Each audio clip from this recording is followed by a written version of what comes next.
Welcome to First Take, the podcast where we explore important topics related to faith, culture, and the human experience. In this episode, we have the privilege of hearing from two remarkable couples as they share their insights on marriage and the intentional efforts they've made to nurture their connection throughout the years.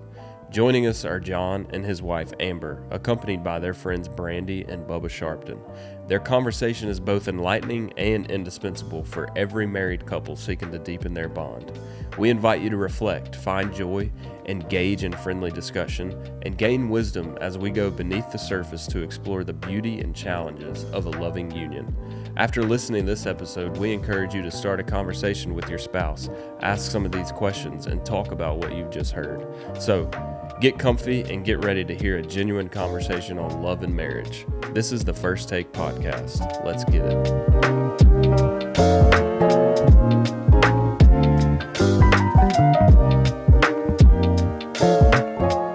Hello and welcome back to the First Take podcast, episode 18.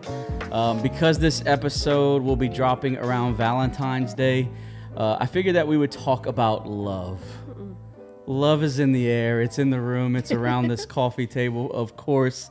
But about relationships, about marriage, all that mushy stuff that me and Bubba really love to discuss daily. While we work together, so we get to talk about love and relationships all the time. It's something that's always on our hearts. But I'm joined. I want to give a good formal intro to who's joining me today. I'm joined by my beautiful wife, Amber. You're Lovely. Welcome. Yeah, thank you for the compliment, but I'm really worried about what is going to be You talked shouldn't be about worried. on This is going to be podcast. great. This is going to be awesome. And I'm also joined by Amber. I think we would say like one of the best couples we know, without a doubt. 100%. Brandy and Bubba Sharpton. Yeah. Hello, Brandy and Bubba. Hey, Hello. All right. glad to be here. This is Bubba over there on that end, and this is Brandy.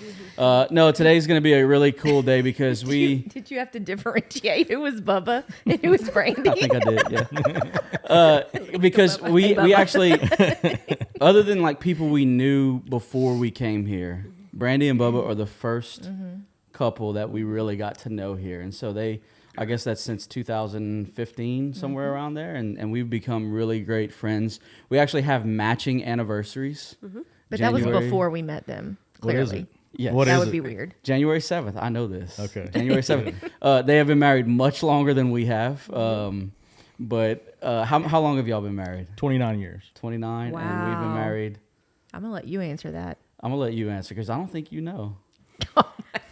Here we Everyone go. knows. Here we go. 2006. It's the famous John Flip It Around. Yeah, since 2006. And what's And cool, how many years is that? You didn't say. I don't know. 18 years.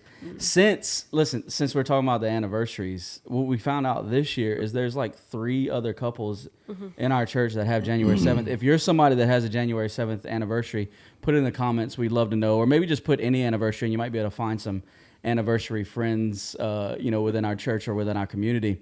But I want us to kind of look at what today's going to be. It's going to be a little bit different than maybe some of our other podcasts. Instead of us going through topics like we normally do, we're going to go through some questions and just kind of ask some questions about our relationships. We were just discussing this isn't going to be an interview. This is going to be us all answering these questions together. And these questions are also going to be in the show notes. And so if maybe as a part of your Valentine's, if you want to take these questions and answer them with your spouse or with your special friend or your relationship or situationship or whatever whatever the kids are calling it these days. Producer Gail, is that what they're calling it? Situationships? Producer Gail. Okay, I'd just like to note Did that you say Gail, single as a Pringle? Gail I said love she's it. single. If you edit this out, I'm going to be mad. She's looking for a good Ready to man. mingle. Yes. That's right. And so whatever we're calling it, but I guess we should start with kind of us just getting to know each other and letting everyone get to know all of us a little bit better. So let's start with kind of a first question of how did we meet? How did you guys meet? And we can start with y'all and we'll come to us. Kind of how did y'all meet? And was there a specific moment when y'all realized that you were meant to be together? I think there's been numerous moments where we realized that we were meant to be together. Yeah. But I think a really defining moment was when I actually proposed to her before we even went on our first date. Oh my God. in the 300 wing at Sam Houston High School. Nice. Yeah, so we were first introduced by a friend of mine because I was too nervous to ask her what her name was, and he introduced us and at the Coke machines. At the Coke machines, Sam Houston High School. Yeah, which is covered by concrete right now and another gym. But yeah, we met at the Coke machine for the first time. So romantic. I know. Did you buy her a Coke? No. No. No, but so like Bubba's, the way he this is something he still does today. He loves to make me squirm. So let's just start with that. So like our first major interaction was the fact that he borrowed some other person's graduation ring, got down on one knee in the middle of the hall. And like I was super shy in high school and absolutely mortified. And I just basically just told him, I said, get up, get up. And that's how it started. But the sneaky part is that like it worked. It worked. She was smitten from that and day. it's horrible. Absolutely. Like, how could I be so young? Well, listen, and dumb? when I first heard you say that, I was like, man, what a loser to go all in that quickly. But I love that story of making it awkward. That's fantastic. Mm-hmm, you would. Yeah. We went on our first date shortly there afterwards, and it's been downhill and and uphill ever Downhill in a since. good way. Yeah, just smooth sailing. Where was y'all's first date to? We actually went and saw a movie at the $1.50 movie theater called The Hero. Mm-hmm. Good job. The Hero. Nice. Yeah. And then we ate. Where did we eat? I can't remember. Could we afford to eat? I don't know. We might have ate at home. Before the Maybe date. I don't Taco remember. Bell or something. Yeah, I think it was maybe Taco Taco Bell. Bell. Yeah, Mhm. Taco Bell was always back then. It seems- was that the seems, place yeah. to go for a Oh, cheap yeah. taco or something. How about y'all? I'm gonna let Amber tell this, but And then I'll he's correct gonna. the lies. No, no. She likes He's to gonna, fabricate some things. But go ahead. You go. Embellish. That's a good word. Don't worry about what I'm gonna say. You go. So we were in college, and he was one of the youth interns in 2003 at First Baptist Lafayette, and that's where my family attended church. And I hadn't been going real regularly, and I decided to. I want to make clear she wasn't in college. I know wasn't in the youth. She was in college. Oh, I was in college. Yes, Yeah, no, I was I not wanna one make of that his clear. students. You did make Well, that clear, and then I just made it less clear. But anyway, go ahead. Yeah, I wasn't. I'm actually older than him. Much but older, but no, anyway. 2 years is not much. But so we met at what they call the College House in Lafayette at First Baptist Lafayette, and we met, and then John was running. They had a cafe at First Baptist Lafayette, and he was running the cafe that summer, and so I'd hang out there with him, and we just. Yeah, she started What coming did to the Bubba say? cafe. It was all downhill from there. She started coming to the cafe before we really knew each other, and she would just kind of hang around while I would work, and we never really even talked. She was just there. It was sort of weird. Okay. And then she finally asked me out, and we went to dinner with some friends. No chance. I would And then never she asked have me to asked go you on a out date. first. No, Yeah, she asked me to go on a date, and we went to see Dumb and Dumber. Do you know you work at a church? Let's talk about this. We went to see Dumb and Dumber, and we went to Marble Slab. We did. That is true. That is accurate. And the first time we kissed, who kissed who? You kissed me. Amber Now made the first embellish the move. story. Amber made the first She did move. too. Yes. No, Yes. not See? true. You would think that would be Not totally the true. opposite. Not true. Yeah. I was super shy back then too. So Same. there's no way. Same. No. We'll let people Amber, we know decide the who's truth. telling the truth. Anyway. But no, we're Comment in the comments. Those of you who know us, who's telling the truth? Yeah. Dates are important. We're talking about first dates here. And with Valentine's Day coming up, obviously that's a night where a lot of couples go out to dinner, or they go and do something that they want to do together. And some people actually have, date nights or anything like that. What are your favorite activities to kind of do together as a date night? Do you have a specific day that you try to do it every week, or how do y'all normally navigate that? I know Amber and I can go first on this one. What do we like to do on dates mostly? Well, we like to go out to eat, Yeah. but I would say rather than a date night, we like date days. Yeah. Where some of our favorite times are just like getting in the car and just driving around, Yeah. stopping at a random place and getting snacks and Yeah, just since we started talking. dating, we've gone and just tried to go places we've never been, just back roads and little hole in the wall gas stations. I don't that know. That's serve just food. more fun to me than Yeah. I mean, I enjoy going on dates, but that's more meaningful to me. Yeah, here lately, most of our dates that, you go to a restaurant have been to Sushi Masa in Lafayette. Yes, all you can eat, by the way. It's so good. Sushi Masa, then Jet Coffee. Yeah. Yeah. How about y'all? Where do y'all like to go on dates? I think we're more of a day date. Like if we can have a day date, we'd prefer that, because by the end of the night, we don't really feel like getting dressed all up and going to some fancy restaurant. We're more of just regular. Basically, I mean, my favorite kind of dates are just when we get a chance to talk and have meaningful conversations. And, Yeah. I mean, so we're just not fancy with that. One of our main things that we like to do, really and truthfully, is we like to go away, so for our anniversary especially, we don't really celebrate Valentine's as much because it's usually during the week and our kids are there. It's a little bit harder, so we mostly focus on like our anniversary. For sure we go out of town and just kind of spend some quality time together. So we're more of a let's drive around on a dirt road kind of couple. Yes, too, we do. I'd say. And I guess we don't normally always celebrate Valentine's Day because that's my mom's birthday. Yeah, so, Jen totally ruined it for us. Yeah. I'm So we kidding. usually- If she's watching, I love you, Yeah, we Jen. usually do stuff with her, for her birthday and different things like that. And like you said, it's during, this year, I think it's on a Wednesday. So we can all have a date at church. We Yeah. can have we should have steak for the equip meal. Well, you're not going to do that. I tried. like $3. I tried. Yeah, We can bump it up $4. to $5. We'll bump it up to 5 and serve steak for sure. But I mean, some people do make a big deal out of Valentine's Day. So men, if your wife is one that likes to make a big deal out of Valentine's Day, don't forget that that day. But I know one thing I know about all of us is that we love to laugh. We've seen that so far in this podcast. We laugh at each other. We laugh with each other. We laugh at the other person at their expense. we do a lot of this. And I would think that laughter is often a cornerstone, kind of a main thing of a really strong relationship. And I would say for Amber and I, that's sort of what our relationship is built on, of teasing and laughing together and different things like that. But, what do you do? How do you have that connection? How do you keep a smile on your face and that together? And what do you mostly laugh about together? Well, just to clarify, out of the two of you, both of you are funny. Oh, geez. But we all know in this room that Amber is the funniest. Yeah, So she I just writes wanna the get that- jokes. You deliver. Yeah, I mean, Yeah, I just wanted to go ahead and get basically. that part straight. Yeah. But There wait. too many people in my life would say that, and it hurts my feelings every time. But it's fine. Amber is well. funny. That's true. Truth. That is true.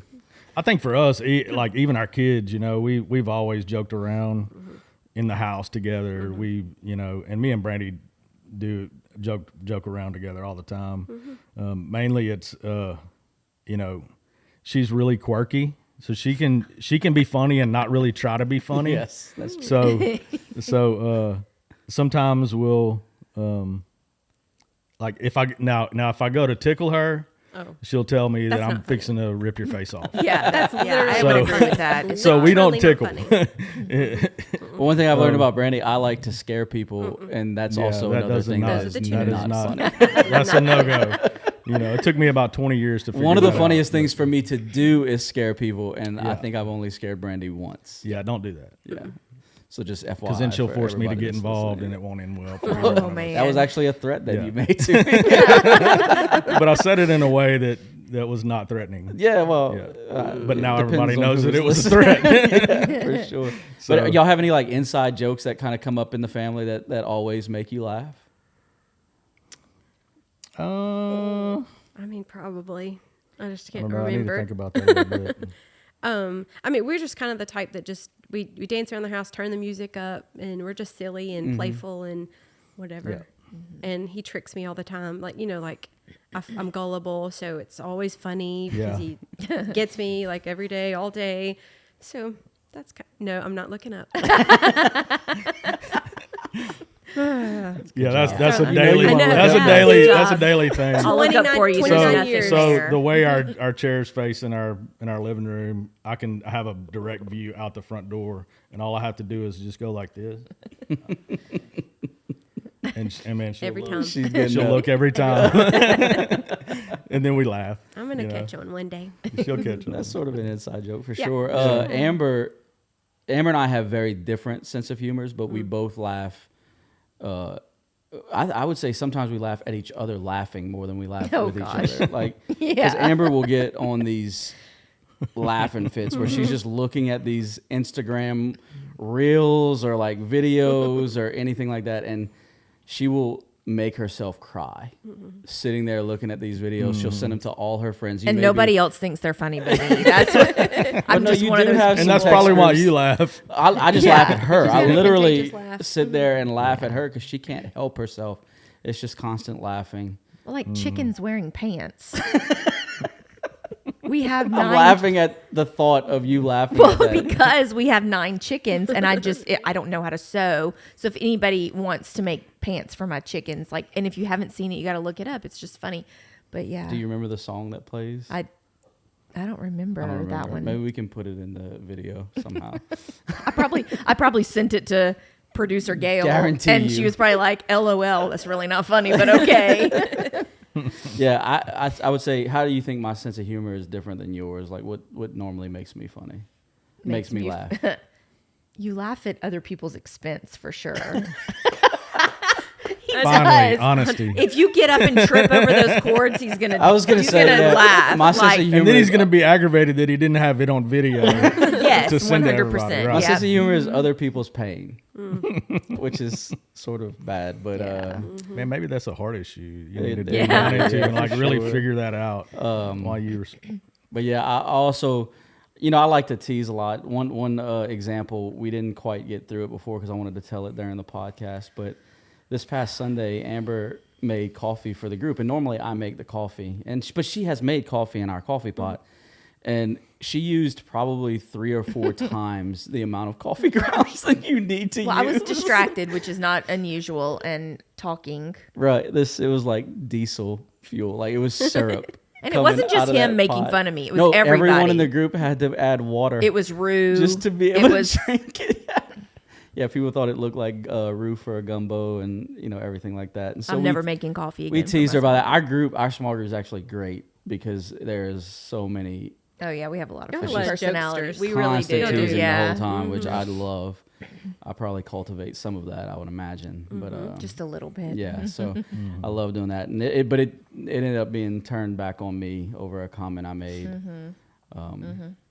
I can usually laugh at myself though, but my shtick is to get upset and yell at everybody. But that's a shtick. That's not real. Oh, is it? So what?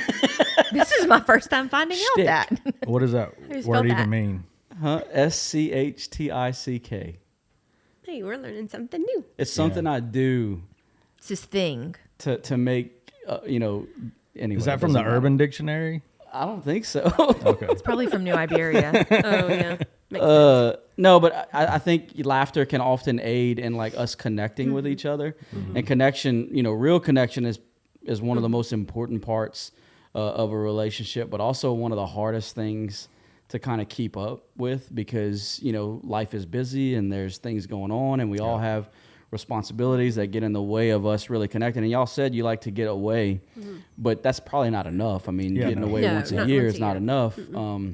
But kind of when you're hustling through life and everything going on, what are some intentional practices? And maybe think back to even when y'all had, because y'all kids are kind of older. You have one left in high school, but one is out. He's married. But kind of maybe think back to when you had some kids at home and they were doing things and it was hard to keep up. What are some practices or things that you've developed to stay connected with each other even when life gets busy? I think for us, one thing that we do now, and we haven't always done well, but we make the time every day to have meaningful conversation about what our day was like, what we're going through, maybe some things we're facing that are difficult, or just make time, Yeah. intentional time to have meaningful conversation with one another every day. Yeah. So sometimes we don't do it, but more than often we do. But we do feel You know. the effects of it when Yeah. we don't. Now that we're accustomed to, like, that's how we better relate and identify with one another, is actually taking the time to do that. And so when that doesn't happen, we get a little more off kilter, and so we say, we probably need to sit down and talk for a little while. But when you have smaller kids, it is more difficult. So it takes more planning, whether it's like during nap time or, put the kids to bed a little bit earlier, and don't turn the TV on, or, watch, reels on whatever, and laugh at random chicken pant pictures. But I mean, unless you're doing it together. Yeah, unless you're doing it together. Right, yeah. exactly. So I mean, like, it's like just cutting off and just really being really intentional. And one other thing that I noticed that we did, back to the laughter thing, is, so how you just have dumb fights, just like totally ridiculously dumb fights. We don't about ever stupid fight stuff. about Oh, stuff, y'all so don't. I'm not Okay, familiar for with us, that. then, Can you tell us what this means? Yeah, some really stupid things. And so we realized how ridiculous we were being. And so sometimes now we've gotten to the point where we'll just be in the middle of this absolutely dumb argument, and we just look at each other and we start laughing. And and so it's like, we just say, now this is just totally stupid. And, we both still think we're right, probably, of course, but we laugh about it, and we're like, no, moving on. It doesn't even matter, right? It doesn't even matter. So we've kind of, after 29 years, you do learn some things. Yeah, I think that's like the next level of fighting, when you can catch yourself in the moment and realize it just doesn't matter. Like, what are we even doing here? It doesn't matter. What has us at this point? We're not always there. Yeah. And you got to remember that, hey, look, we're on the same team here. Yeah. If one of us wins, then the other one loses. And ultimately, we both lose in that situation. So. Yeah. Amber and I have a tendency in those types of, we can be very stubborn in different ways. And don't furrow your brow. Not me. But like, we can be ridiculous, but we have to remind each other that we are on the same team, and that sort of thing. Because I think I can go into lawyer mode and she can go into, defensive mode. Is that y'all? We're kind of like both lawyers. The lawyer, then. and I would not make a good lawyer. That's why me and you. That's why me and you. Y'all we probably. know. That's why me and you never finish an argument. It's like the trial that never ends. Yes. We're No one always ever on wins. trial. Yeah. Yeah. That is But that's, something Brandy said about being intentional is like, our kids are younger. We have an almost 12 and a 13-year-old, and they're in not lots of activities, but our weeks sometimes are busy. And so time spent together is usually at a basketball game or taking them back and forth to practice. And we're kind of sometimes going in two different directions. And I'm sure a lot of people can relate to that have young kids. And it's hard, but we have to be intentional. Yeah. About It even doesn't if happen it is, on accident. No, Yeah. even if Right. it's, 15 minutes of just talking about our day. Yeah. I think one of the things that I've learned about us is we like doing stuff together. Like, we like Absolutely. accomplishing stuff. Yeah, we're not really good at like sitting in our chairs and just talking. We can do that, but we enjoy doing projects together. Projects is what I mean. And Not even like going out together and doing stuff. I'm talking about like Around the house. projects around the house. Things, we call it the farm de lou. Farm de lou. Yeah. And with the chickens and the rabbits and everything, and we like doing all that type of stuff together. Amber loves that type of stuff, and so do I. So that's normally where we spend most of our kind of quality time and connection and different things like that. I think it would be important for us to kind of talk to each other about what we find to be the most admirable qualities about each other. So what do you most admire about your spouse? Like, maybe what kind of character trait or something that they do that you admire? Amber, you can go first. I admire when you put me on the spot. Really. Well, while you think about it, the reason that we'd want to talk about this, though, is like, how is something that you admire in them contributed to the strength of your marriage? Because that's the most important part, right? Like, what we all bring to the table, and because we're different, hopefully we're different. Yeah.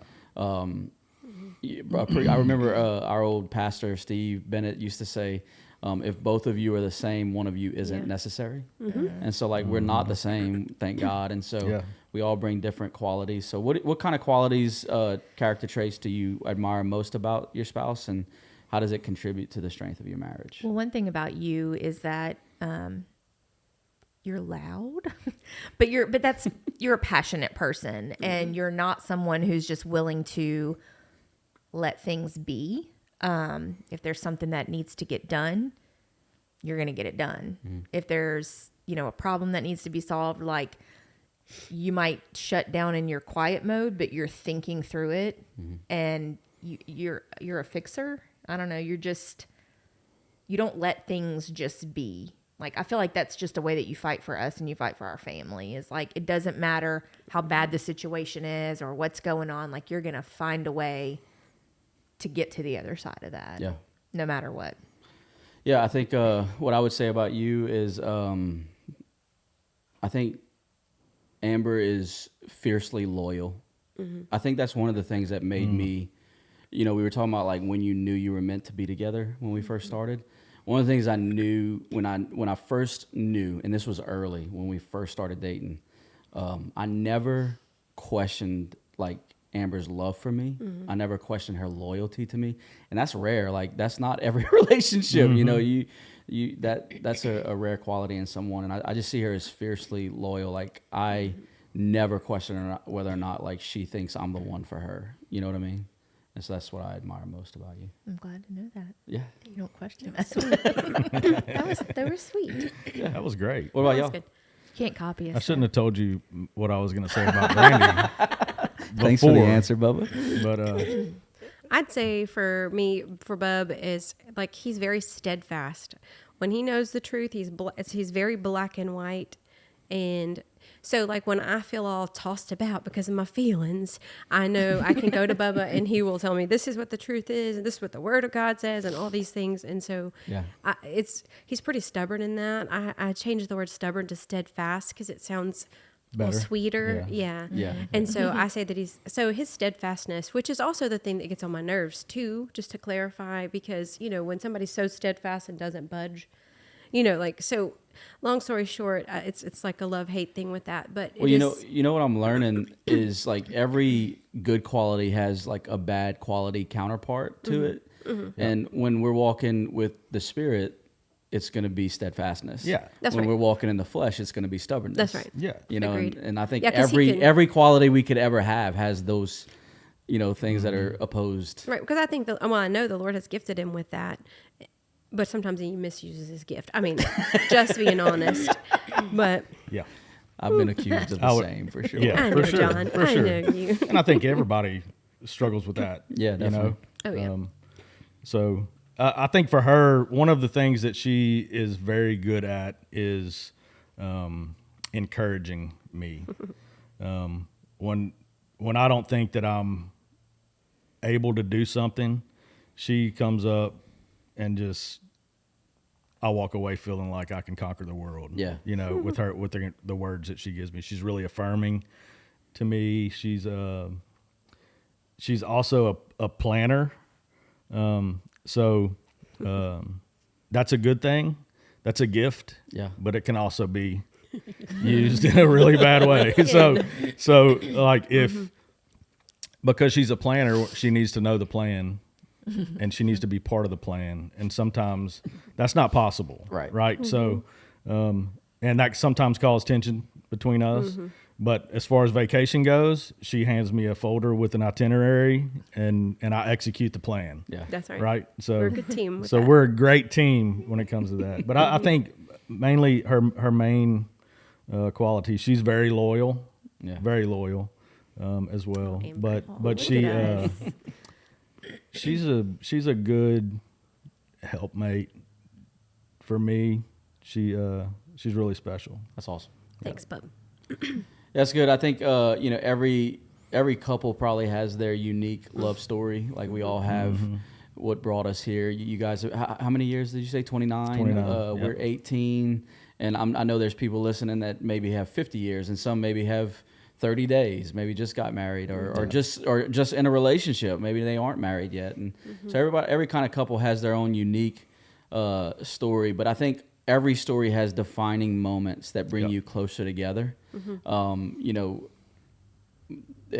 I would say every relationship has its ups and downs Yeah. Sure. and different things, ebbs and flows. But there are defining moments that I think kind of draw you in and almost knit you together in a way. What would y'all say is a defining moment in your relationship that you think we were close before, we've always been close, but like this is what really brought us together? I would say we have numerous defining moments. Yeah. Some of them that pushed us away from each other as well. Yeah, sure. But like year 5 was a big defining moment for us because we were struggling in our marriage, really rocky, and we decided like to get away, and that was the first time we got away on our anniversary. Like it was our anniversary, our 5-year anniversary, and we got away. It's the first year we could afford it. And it was the first year we could afford it. It's a big deal. So we went to Tennessee, and we spent a week over there, and we kind of came away from that with like a new commitment to one another, even though our marriage was still rocky. Sure. We decided in that That's moment that we're going to do what it takes to get through this and do better. It was do worth fighting better. for. Yeah. Yeah. So. Yeah. Brandon, you had another moment? Yeah, A different I mean, moment? Yeah. like you said, there's multiples, but I know at year 19, so like, we were kind of going different directions. We had kids at that point, but I know Bubba wasn't. I mean, I don't want to like rat him out, but No, ultimately he wasn't seeking the Lord, and Yeah, it was, that's and it right. made it difficult. And I know there are a lot of people out there, a lot of women out there that are in that same position, and a lot of men too. So either direction, when you have a spouse that's not necessarily seeking the Lord, and you are trying to, you feel very torn, and it's difficult, it's challenging. And so about year 19 is when the Lord did a lot of work in Bubba's heart, an immediate change. And so from that moment on, I felt a lot more hopeful about the fact that we were on the same page, going in the same direction, and that our family could go in that same direction. And so, and really that all started with, a sermon, and then he just took it to heart, and it was a defining moment. Again, one of many. And this, over the years past that, we just learned how to communicate better. Through Journey and Fight Club, and just really working through some things, we're able to communicate so much better, obviously, than 29 years ago. But anyway, That's awesome. Yeah, those are good. Did you have something you were thinking about when? I mean, I feel like we have a lot too. Sure. Want me to go first? Yeah, go ahead. I think one of ours was the year that the kids were both sick. I was Year gonna and a say that half. one too. We were kind of in a similar situation. We were sort of like a boat being tossed all over the place. We didn't have anything anchoring us. I wasn't seeking the Lord. I don't think Amber was either too much at that time. But when I don't seek the Lord, I'm way worse than Amber. Thanks. I'm just saying, like, I go off the deep end, and I was off the deep end at that point in our lives. And Well, not only were you not seeking the Lord, you knew that you had been called to ministry many years before that, did that for a while, and then decided to justify other things as your ministry. yeah, Just which I wasn't doing ministry and those other things at all. Yeah, and so both of our kids got really, some weird, one in a million type illnesses that caused us to be in and out of the hospital, in and out of doctor's offices for a couple of years. But really, like, there was a 6-month period that was kind of nuts. I remember you saying, like, when our daughter Reagan, she's the oldest, was in the hospital with this rare heart condition, and then at some point we went, and then we had to go back to the hospital, and Rhett was a baby at the point. I mean, he was like maybe a couple of months old, and I remember you saying, like, well, what else can happen? And there was more. And then like, Rhett had to have a neurosurgery where his skull got reshaped, tough. and Yeah. so like all that happened in a few months, right? And so I think that was the beginning of the Lord. I don't obviously this world is broken, and that's what caused those illnesses in our kids. Yeah. But the Lord absolutely used them to draw us back to Himself. Yeah. It didn't happen right away because we're stubborn and I'm stupid, but it absolutely was the beginning, because we started to get back into church after that. And then us coming here is when the whole floodgate happened, when we really got back, started doing ministry together again. But I would say when our kids got sick, that was absolutely a defining moment in our relationship. Did you have another one that you wanted to say? It's okay if you don't. Well, I even thought about too something like, it's a way too long of a story for this podcast, but the way we got to Lake Charles was not Right. because the church called you here. No. It was. I was still chasing the world. We were chasing the world, and you Yeah. came over here to open a business, and it was great at first, but the Lord literally took it all away at some point. And anyway, throughout that process, it was, several months of kind of some depression and anger and bitterness all around, and just really feeling like we were just wandering in a valley. And I think that's when the Lord truly called you back to ministry. Yeah. And just us walking through that, but being able to see, like, go back and see how the Lord's hand was in all of that, even when we weren't faithful to him. He knew where we belonged, and he was going to get us to that point. But I just, and of course we're here now, and I'm so thankful for so many reasons, but that was really a time in our lives that was probably one of the hardest times, aside from our kids having their issues. But it was also the biggest blessing to our relationship and to our family at the same time. Yeah, we're speaking of being stubborn, we're one of those couples that the Lord has to pretty much knock us completely down. We were all but like swimming around in a whale, like Jonah. Like the whale didn't swallow us yet. And what's funny is the first sermon I ever preached at this church was on Jonah. Yeah. And at the time I didn't connect it. I just liked the book of Jonah. But it absolutely was divine. Like he did that because that's who we were. Like we literally were just disobedient and struggling. I think it's important for us to really go through those times, though, those defining moments, and like think about them and think about them often. It's those, because times are going to get tough, and if you don't have those reminders of like, no, this is where we came from, this is what the Lord brought us through, you can forget and you can get blinded by the tough times and by the struggles and everything like that. And so, around here, a lot of times we call them stakes in the ground, and it's important to have those stakes in the ground. I think it's important as a couple to talk about those things often. And really bring not it only up. amongst yourselves, but with other couples and other absolutely. people.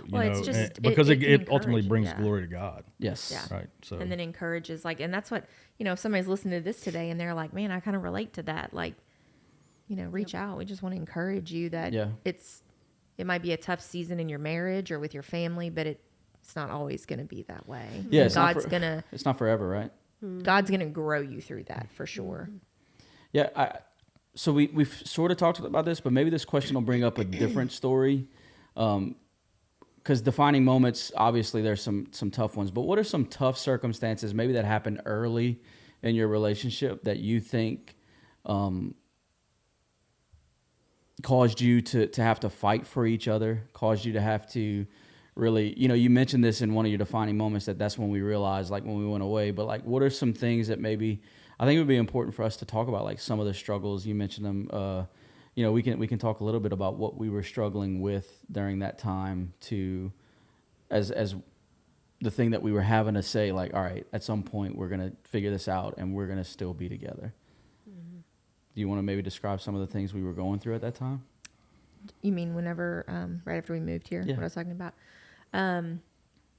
So when we came here, John was essentially making more money than he had ever made. And, we had big plans. Yeah. And when I say the Lord took it away, I mean, he took it away. Yeah. And, there was some depression with you feeling like you had failed your family. Yeah. There was a lot of bitterness. We weren't communicating at all at the time about it. Was just, living off paycheck to paycheck from my job. And it was hard. Well, she said a while ago, the thing she loves about me is that I'm willing to like figure stuff out. That's when I'm at my best. You were not yourself then. Yeah. When I'm at my worst, I'm a retreater. Yeah. Like a ghoster. I will ghost the world when I'm at my worst. The whole world. And so this like few month period, that's what I was doing. Yeah. But because we weren't communicating well about it, and of course later I found out, but you were really wrestling with God during that time. Oh, yeah. The whole time. Yeah, absolutely. Yeah.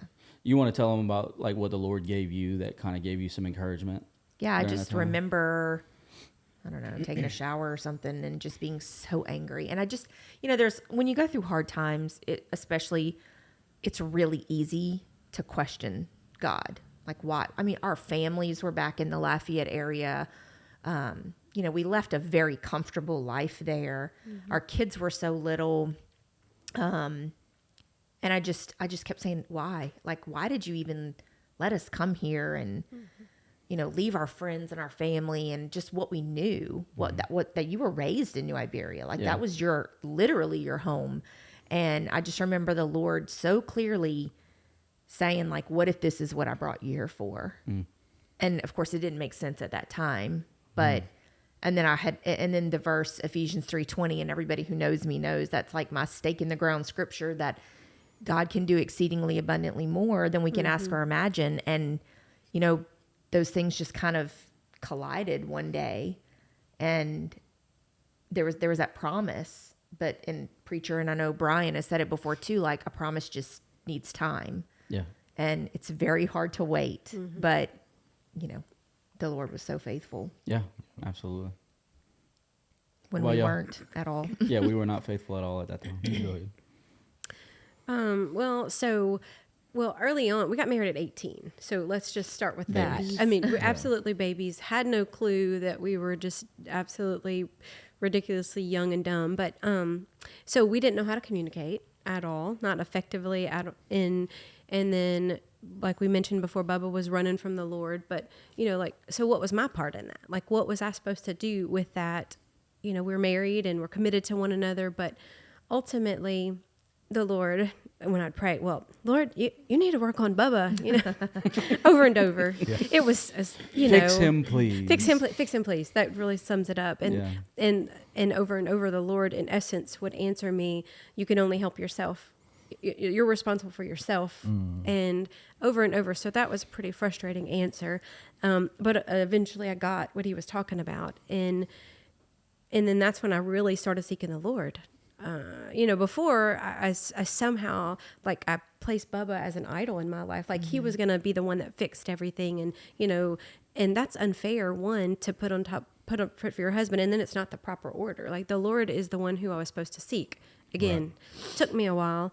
But then that's actually when I was so lonely and desperate in some of those years because we just weren't communicating, that I sought the Lord finally. And it grew me like never before. And it changed me. And so in the dark season, in the wilderness, as I waited, and hoped for the Lord, to get us on the same page, I was the one that was probably changed the most, all in that time frame. I always like to say it like this. It took 19 years for me to be in the wilderness. Like the reason I had to stay there so long was so the Lord could get her heart right. To handle. Come on now, Brandy. How stubborn. To handle sorry, my past and my junk. It was just because she would have probably ruined it had he fixed you before. I know, right? Yeah. So no, but no. He does say it every time. The Lord definitely had a plan in all that because. Those years of our marriage, I brought a lot of baggage into our marriage, addiction and other things. And we were at a bad place, found ourselves at a bad place again. Yeah. We loved each other. Mm-hmm. We were for each other, but there was stuff hidden. Things wasn't good, in on my part in our relationship. So, there was after that stake in the ground moment for me where I really dealt with God about the sin in my life. That was a really pivotal time in our marriage. Yeah. And, for once we were finally on the same page, and I have a lot of regret for the way how I poorly, led my family in those early years, but the Lord has restored that in a short time, and healed our relationship, healed relationships that were broken because of my sin. So I never ever would have thought that we would be doing what we're doing you know, but the Lord is good. Yeah. And he's faithful. He redeems it all. And He he can does. use it. He can use anybody. That's right. So, It's and redeem any situation. 100%. Amen. And it's amazing how similar our stories are. I always like when I hear y'all's, like, man, so many points of that is so true. And before the thing that happened that Amber described, for years, like, I was trying to lead, probably not in the best type of way, but she was hesitant to let me lead in a lot of ways, especially spiritually. But that right there, I would say, and you would probably agree, it was a turning point for your faith where it became your own. Yeah, that's because I literally definitely- wasn't able to lead anymore. And you know, that was something that I realized. I mean, because even though we were struggling with that, our heart was so so much into ministry, even though we weren't even there yet, you know, back there yet, that the best days of our week were Wednesdays and Sundays. Yeah. And, you know, just through the community that we have here, and small group was life-changing for us. I would say life-saving. Yeah. But I just realized that I couldn't piggyback on his faith. That's right. And I, you know, like he was an idol in my life, like you said, and it was like, your faith has to be your own. That's right. And that's hard. And, you know, you think, well, gosh, I was saved at, 13, 14 years old. It shouldn't take me until I'm in my mid 30s to figure this out. But God redeems and restores, and, you know, his word's always waiting. You just got to open it and dig in and let him grow you. Well, as you're going to kind of start talking about that, I think the next question I had was, our relationships are 100% different than they were for you guys. I would say, how long ago was that? 10 years. 10 years for us, last 10 years ish. Yeah. Which is also weird. Like, the Lord was working all at the same time. And they're totally different, but they're built on different things is the most important thing, right? It used to be built on maybe secrecy and lies and lack of communication and, all that kind of stuff. Now it's built on different things. And I think it would be important for us to maybe say what those things are. So, like, what are some foundational pieces that you guys, that we try to build our relationship on even today? Oh, I think community is very important. From the time the Lord got a hold of me, from that moment on, a couple in our church scooped us up. Yeah. And really started to mentor us and just be there for us, and walk with us. So it's important for us. We have a lot of community here. We have a lot of accountability. We have a lot of support. And so I think community is one of the best things that anybody can have. Yeah. And another thing that we do that's important to us is honest, transparent communication. So we have to be honest with each other, even if it's hard to be honest with each other. And we've learned to really do that. We're not pros at it yet, but the Lord has really refined us in that area. Yeah, that's not a 10-year thing. That's like a last few year thing. Yeah, that's right. Of Y'all give communication, lessons. because Sure. so, like, when you can communicate effectively, it really squashes a lot of the arguments, unnecessary arguments. Sure. And really learning about how she receives information, and me and her learning about how I receive information, because she can say one thing and I can receive it in a totally bad way. Right. So learning how to communicate in a way that fully expresses what we're trying to say to one another, and just, like, even if we want to respond in the moment based off of our emotion, that whatever was communicated brings up in us, sometimes we got to take a moment, man. Hey, look, I need to take a moment so I can process this, and then let's get back together in 5 minutes. Yeah.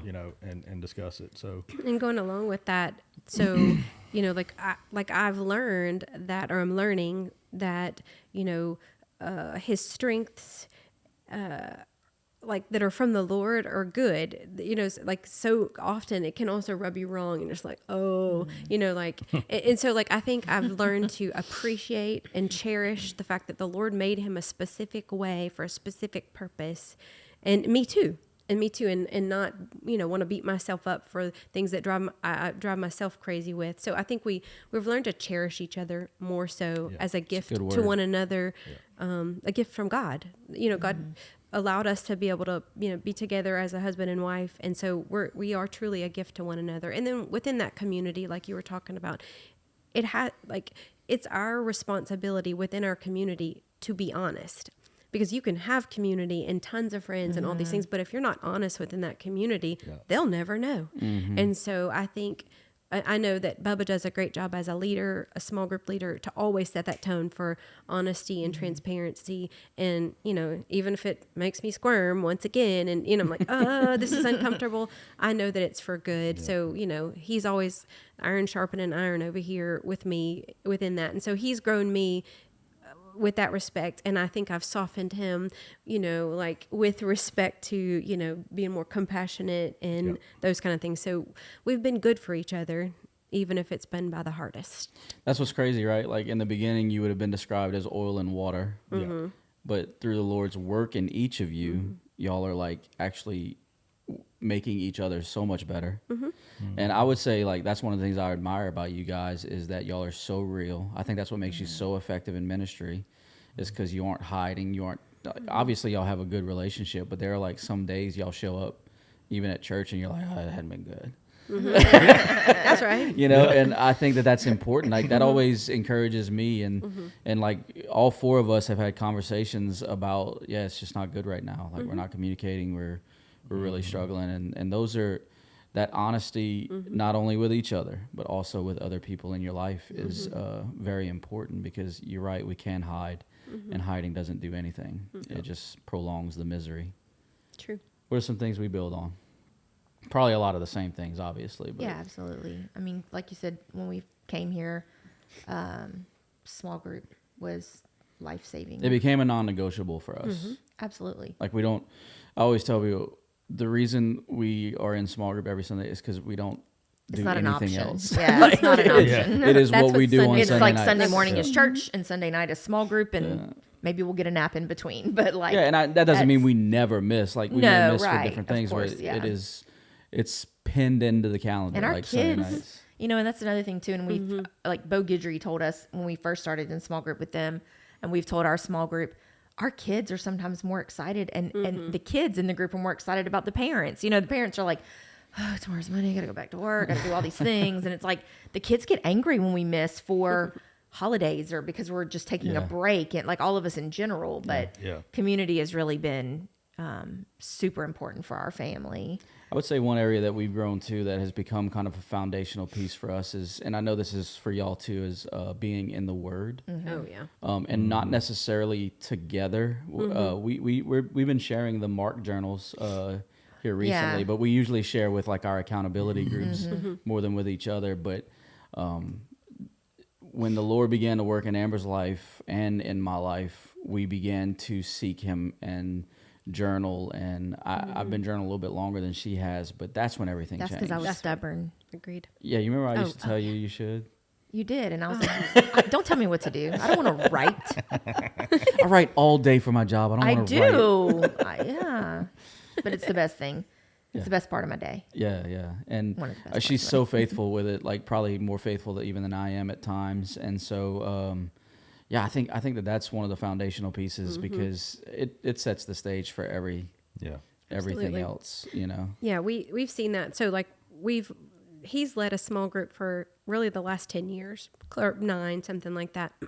And so we've watched a lot of life change with people with respect to community, because, you know, within the community, you communicate the word and, you know, the Holy Spirit is there. And so life change happens. But back in 2020, when our group started here journaling, and not that you have to hear journal, but you get in the word together. Some type of interaction with the word. That's right. Yeah. And so when that happened, we we were amazed at the growth of the people for us personally, and all the people in the group. So community is great, but you throw in the word, and the Lord can do exponential things with respect to that. And so we are very firm believers of being in the word for ourselves, but also we really try to encourage as many people as we can to do it too. So Yeah, I love how it's also becoming a foundational piece of our church. Makes me so happy. Right? It started kind of grassroots with groups, you know, whether it be D groups or small groups or different things like that. But here recently, we've made it more corporate. You know, we're currently going through Mark. By the time this comes out, we'll be in 1st and 2nd Peter. And so that... I know now. Of course, this isn't coming out till later. Yeah, they'll know this Sunday. It's a secret. They'll already know by the time this comes out. But yeah, it's just so important, and it's becoming a foundational piece of our church. And I just think, I think to myself, man, if it's been so life-changing for like us four, let's just say us four. Yeah. When 4, 5, 6, 7, 1,400 of us are doing it. Yeah. I'm excited. It seems like it would be obvious, though, right? We're like, so- why is we're that? so hard. Why do we Right, I don't try know. all of these other things? I'm not sure. You know, and Yeah. and not actually be in the word. Be in the Word. You know, that's the No. most important thing. So we can do. yeah, it seems so simple, but yeah. we can get those blinders on sometimes and think we know it all. But yeah, so this has been a fun conversation. I hope that everybody has gotten a lot out of it, and so glad that everyone has joined us. Don't forget to like, comment, subscribe. We're gonna have these questions in the show notes so that you can kind of go over them with your situationship. This is a new word that I just learned. That's why I've used it a few times. But I want to say thank you to Amber and you guys, for Brandon and Bubba, for being here with us. Happy Valentine's Day, everyone, and we will see you soon.